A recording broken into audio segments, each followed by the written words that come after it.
Hello everyone, I'm Mithun Chakravarti. In this Practicum 14 of our computer organization and architecture, we're going to see the GPU execution according to the subtraction and division.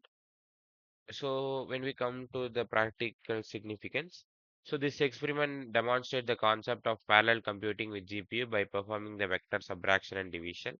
So, operation on NVIDIA Jetson Nano board.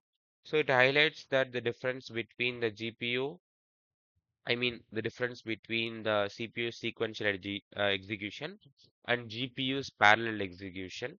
So by comparing the execution time using NumPy, QPy, and the following some more inbuilt libraries, students are gonna understand the GPU concept efficiently and handle large data sets.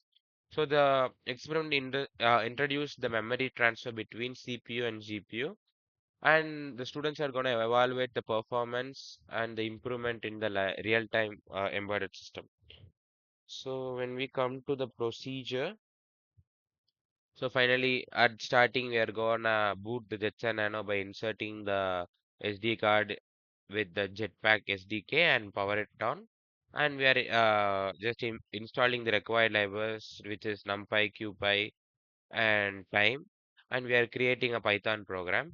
So let me explain you the Python program. So we are importing NumPy, QPy, and time, which is used for CPU, GPU, and time execution process. And as in the 13th practicum, we are defining an array which is suitable for Jetson Nano, which is size is equal to 10 PASIX. And we are generating a random number on CPU, and in the CPU execution, we are starting a timer, performing the subtraction, and we are performing the division, where you can see clearly in this part of the program.